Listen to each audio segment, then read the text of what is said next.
My mother is Hindu, my father is Muslim. Okay, मैं अपने आप को इंसान बुलाता हूँ, ह्यूमन बीइंग। तो और ना ही ये किसी भी इंडस्ट्री जो काम करता है, from the carpenter to the spot boy to the lightman to the heroes to the heroines to the directors to the producers, nobody feels like that. Everyone works together. Hindu, Muslim, Sikh, Isai, there is nothing. My mother is Hindu, my father is Muslim. Okay, मैं अपने आप को इंसान बुलाता हूँ, human being. जी हाँ भाई साहब, आपका नाम और आपका? मेरा नाम रवि कोहली है सर। डॉक्टर साहब, मेरे पेरेंट्स हिंदू थे, पर मैं अपने को हिंदू नहीं मानता हूँ, मैं अपने को इंसानियत मानता हूँ, इंसान मानता हूँ।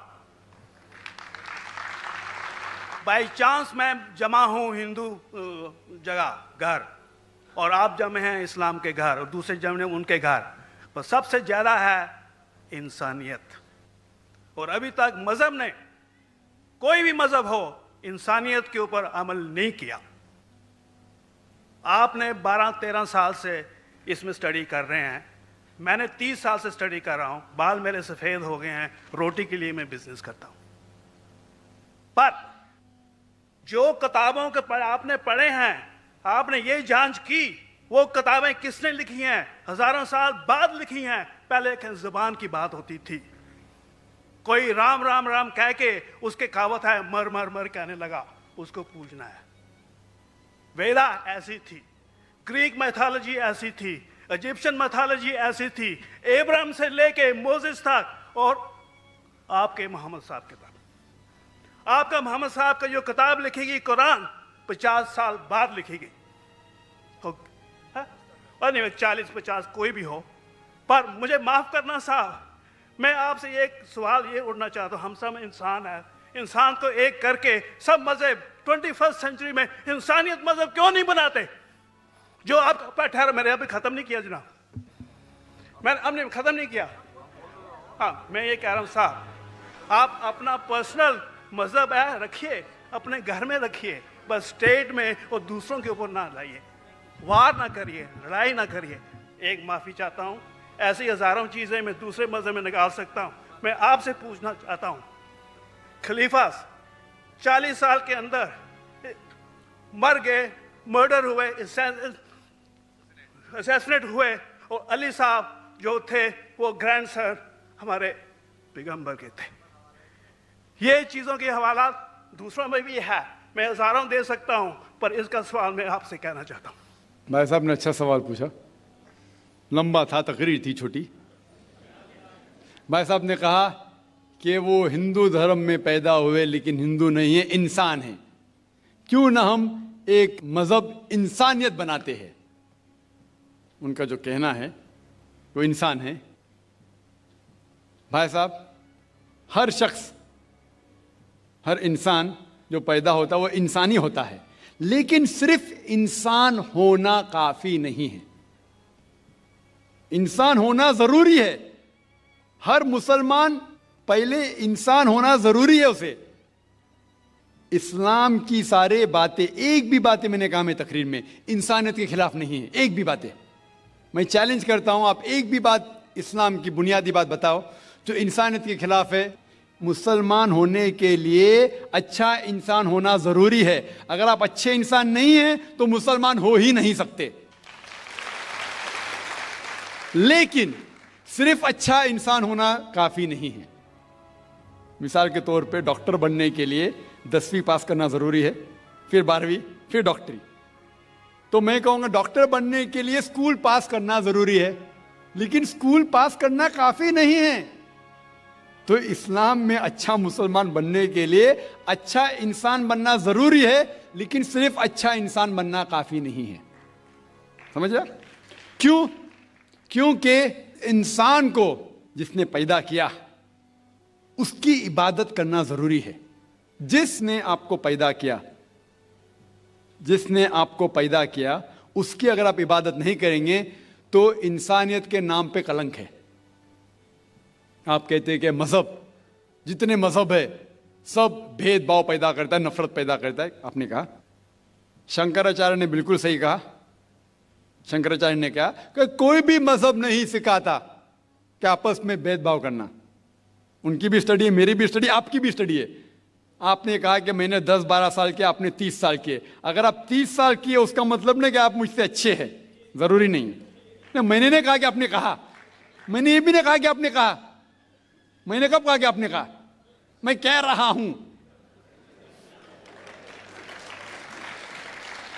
मैंने कब कहा कि आपने कहा? मैं कह रहा हूं क्योंकि आपने कहा कि अब 30 साल की स्टडी की। मैं हिंदू मजहब पे भी चंद साल के अल्हम्दुलिल्लाह सुम्मा अल्हम्दुलिल्लाह कई शंकराचार्य से बात की, कई स्वामी जी से बात की, कई प्रीस्ट और फादर से अमेरिका में की। मैं तो अभी तक जवान हूं माशाअल्लाह, अल्लाह का फजल है, अल्लाह का फजल है। आपने कहा कि मजहब भेदभाव करता है, यह कहना बिल्कुल गलत है। मजहब भेदभाव नहीं करता। जो मजहब के मानने वाले हैं वो मजहब को सही तरीके से नहीं समझते हैं, इसीलिए भेदभाव पैदा करते, वो अलग बात है। गलती है मजहब के मानने वाले की, मजहब की नहीं। ये कह रहे हैं कि मजहब की, मिसाल के तौर पे एक मर्सिडीज कार है, मर्सिडीज कार है, मुझे ये जानना है कि मर्सिडीज कार कितनी अच्छी है। तो एक ड्राइवर मर्सिडीज कार चलाते जो ड्राइविंग जानते ही नहीं और मर्सिडीज कार को ठोक देते, तो किसकी गलती है, मर्सिडीज गाड़ी की कि ड्राइवर की? अगर आपको जानना है मर्सिडीज का कितनी अच्छी है तो आपको यह देखना चाहिए स्पेसिफिकेशन, उसका पावर कितना है, हॉर्स पावर कितना है, माइलेज कितना है, सेफ्टी मेजर कितना है। उसकी तहकीक करने के बाद आपको कहना चाहिए कि कितनी अच्छी मर्सिडीज कार है। अगर जानना चाहिए कितनी अच्छी है तो उसको बिठाओ जो ड्राइविंग जानता है।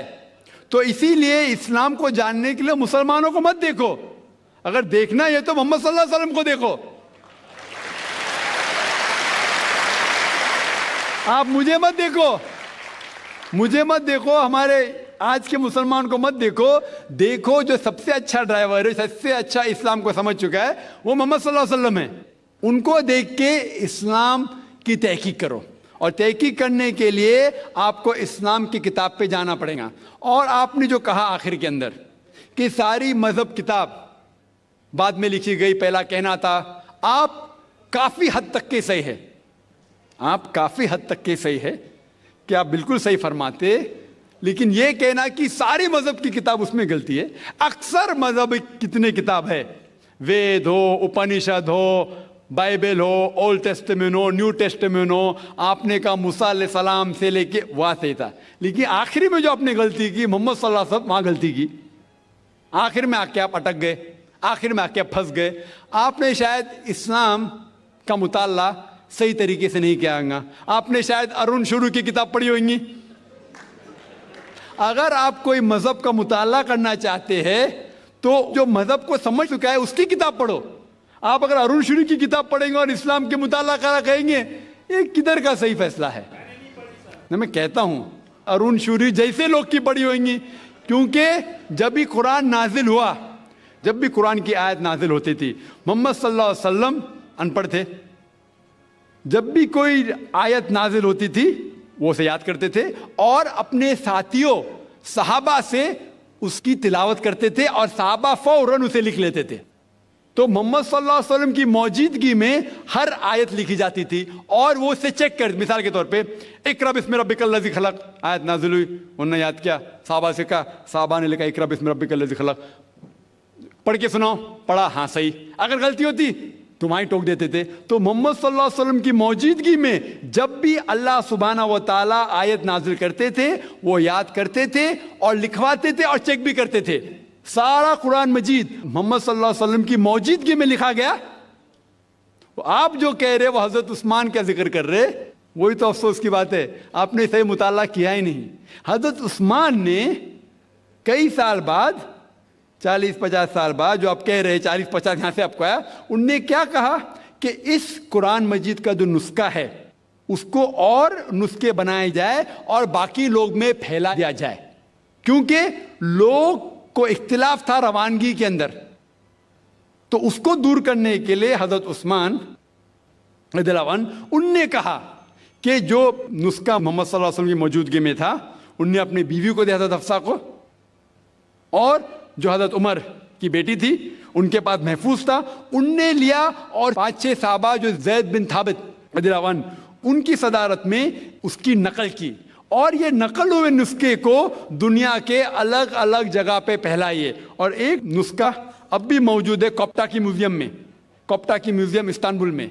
तो आप जो जिक्र कर रहे हैं वो उतारे हुए कुरान शरीफ का जिक्र कर रहे, जो हकीकत में कुरान शरीफ है वो मोहम्मद सल्लल्लाहु अलैहि वसल्लम की मौजूदगी में लिखा गया था। उनने खुद उसको चेक की क्या सही था, और जब भी आयत नाजिल होती थी अपनी सही जगह पे उसे लिखवा लेते थे मोहम्मद सल्लल्लाहु अलैहि वसल्लम। तो ये कहना बाकी मजहब की किताब में अक्सर अब सही है। मिसाल के तौर के ऊपर बाइबल 70 ईयर्स बाद लिखा गया है, वेद वो सैकड़ों साल बाद लिखा गया है। कितनी पुरानी वेद है, कभी वेद आया दुनिया में ये किसी को पता ही नहीं। वो आपके हिसाब से, स्वामी दयानंद सरस्वती के हिसाब से 1310 मिलियन ईयर्स ओल्ड, 1310। आप थोड़ी ठेकेदार है मजहब के, आप ठेकेदार है मजहब के क्या? नहीं ठेकेदार है ना।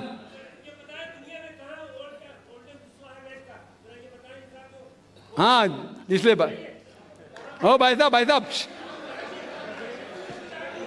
ना, बिल्कुल सही भाई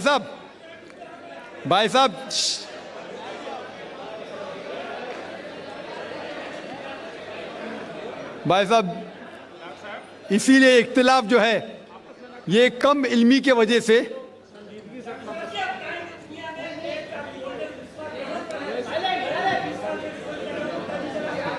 वेद का संजीदगी से, वेद का क्या नहीं, सब लोग चुप हो जाए, नहीं आवाज। भाई साहब ने कहा कि दुनिया का सबसे ओल्डेस्ट स्क्रिप्ट वेद है, वो कुछ हिस्टोरियंस कहते हैं, बट ओल्ड होना मतलब नहीं कि सही। जो कुछ ओल्ड है वो सबसे बेहतर होना जरूरी नहीं। मिसाल के तौर पे मेरे पास पुरानी गाड़ी है 50 साल पुरानी, उसका मतलब नहीं कि नई गाड़ी से अच्छी है। ये भी हो सकता है कि पुरानी गाड़ी नई गाड़ी से अच्छी हो सकती है। मेरे पास मर्सिडीज कार है 5 साल पुरानी, जो नई मारुति से अच्छी होंगी। तो ये कहना कि कोई किताब या कोई मजहब पुराना इसलिए बेहतर है, बिल्कुल गलत है। जो आदमी को अक्ल है वो कभी भी ऐसा नहीं कहेगा कि पुरानी चीज बेहतर, नई चीज बेहतर। वो चीज बेहतर है जो हक के ऊपर है, जो चीज हक के ऊपर है वो चीज बेहतर है।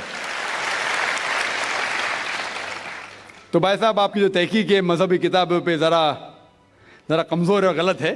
आपको फिर से और 30 साल लगाने पड़ेगा इंशाअल्लाह। Yes sister.